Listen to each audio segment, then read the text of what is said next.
Oke teman-teman, pas teman-teman menyaksikan video ini adalah tepat sekali 5 hari setelah tanam. Jadi kemarin pas 3 hari setelah tanam, ini karena terindikasi ada trips atau tungau, sehingga kemarin saya melakukan proses penyepraian dengan menggunakan insektisida berbahan aktif abamectin, yaitu Abasel ya teman-teman.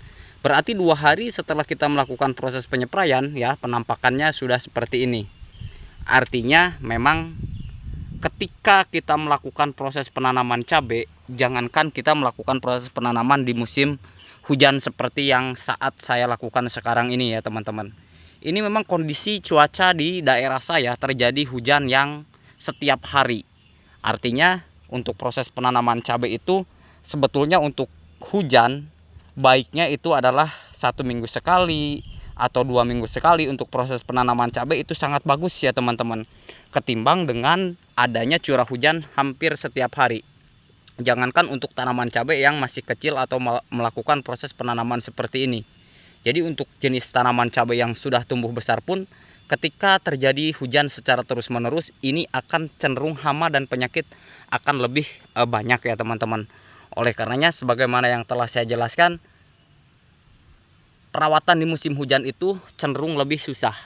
Artinya kita harus memang lebih ekstra untuk melakukan proses perawatan, dikarenakan memang musim hujan tersebut, sebagaimana yang telah saya jelaskan pada video sebelumnya, jikapun kita melakukan proses penyepraian baik menggunakan insektisida, fungisida dan lain sebagainya, kita harus melakukan proses dengan menggunakan perekat juga ya teman-teman. Ini adalah usia 5 hari setelah tanam untuk jenis cabai rawit Bara F1 produk terbaru dari Panah Merah ya teman-teman. Jadi pada video sebelumnya saya juga sudah beberapa kali menanam untuk jenis bara ya teman-teman, tapi tidak hibrida, artinya tidak F1. Tapi untuk yang kali ini saya tanam, ini adalah usia 5 hari setelah tanam, ini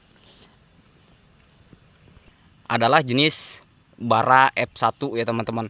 Untuk populasi atau jumlah tanam yang saya tanam kali ini untuk baranya seperti yang telah saya jelaskan pada video sebelumnya, ini kurang lebih antara 2250 batang tanam ya teman-teman. Kita berdoa kepada Yang Maha Kuasa, semoga untuk proses penanaman kali ini kita berhasil ya teman-teman, karena ini pun sesuai dengan yang teman-teman request, sesuai dengan teman-teman yang inginkan. Bang, katanya coba bang tanam untuk jenis bara F1.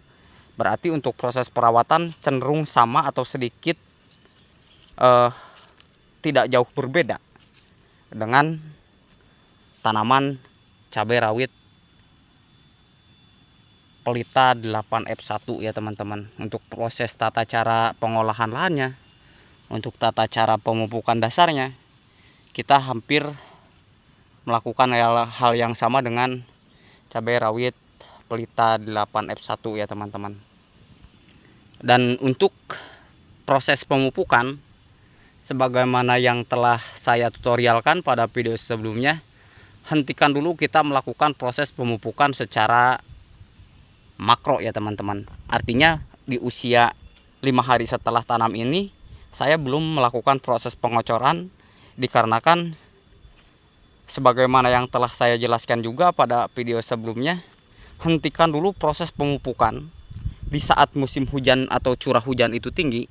Karena untuk proses pemupukan secara makro, jika kita melakukan proses pemupukan secara makro di musim hujan, hal yang pertama yang akan timbul adalah itu akan memacu jamur. Jadi lebih baik kita stop dulu proses pemupukan, biarkan cabai ini tumbuh lambat ya teman-teman, tidak terlalu besar untuk daunnya, tidak terlalu jor-joran kita melakukan proses pemupukan. Yang penting dia tumbuh alami dulu sesuai dengan kondisi di musim hujan ya teman-teman. Dan kemudian hal yang kedua yang akan ditimbulkan ketika musim hujan jika kita melakukan proses pemupukan secara makro adalah terjadinya busuk batang, busuk akar, dan kemudian terjadinya busuk pucuk ya teman-teman. Oleh karenanya maka biarkanlah tidak kita melakukan proses pemupukan terlebih dahulu. Kita tunggu 1-2 minggu setelah musim hujannya cenderung agak berkurang, itu barulah kita melakukan proses pemupukan secara mikro saja, artinya secara foliar, secara dispray, Ataupun jika teman-teman ingin melakukan pemupukan di musim hujan, silahkan gunakan merek Alika ya teman-teman. Merek dagang pupuk Alika. Bang, apakah abang jualan obat? Ini tidak ya teman-teman, karena memang sesuai kondisi lapangan, sesuai dengan proses pengalaman yang saya lakukan. Jadi kita tidak jualan obat, tetapi kita di sini pun melakukan proses penanaman di lapangan langsung sesuai dengan bahan atau insektisida yang saya gunakan ya teman-teman. Dan memang jikalaupun saya sematkan di video saya dan teman-teman juga ingin menggunakannya, silahkan di sini ada ya, di sebelah kiri layar HP Anda. Di situ saya sematkan untuk Demolis dan pupuk Alikanya ya teman-teman. Nah, kalau 2 hari yang lalu kita menggunakan Abasel, berarti 1 minggu kemudian kita spray lagi dengan menggunakan Avidor ya teman-teman, atau yang berbahan aktif imidakloroprid ya teman-teman. Jadi tidak mesti kita secara terus menerus kita berikan Abamectin, tetapi kita merolling atau menukarnya ya teman-teman.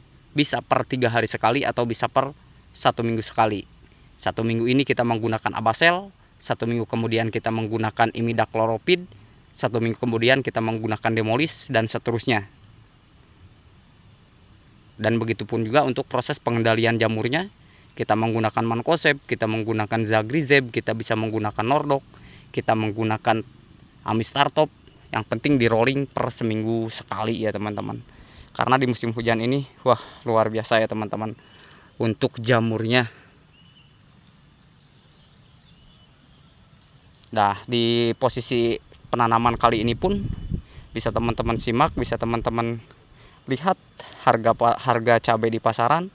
Karena jika di musim hujan, harga cabai itu ya teman-teman bisa melampaui kisaran Rp50.000 di kalangan petani. Belum lagi untuk di kalangan pengecer, itu harganya sudah mahal ya teman-teman. Oke, terima kasih telah menyimak video saya dalam hasil pemberian Abamectin pada tanaman cabai rawit Bara F1 usia 5 hari setelah tanam.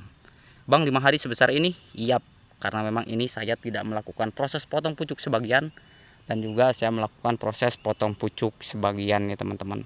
Next ke depan kita saksikan hasilnya seperti apa untuk yang potong pucuk, dan hasilnya seperti apa yang tidak melakukan proses potong pucuk, khususnya untuk tanaman cabai rawit Bara F1 ya teman-teman. Oke, tetap semangat, tetap konsisten, tetap tanpa pangan yang cukup maka bangsa dan negara tidak akan maju. Salam sukses, salam sejahtera bagi garda terdepan pejuang pangan nasional. Akhir kata, assalamualaikum warahmatullahi wabarakatuh.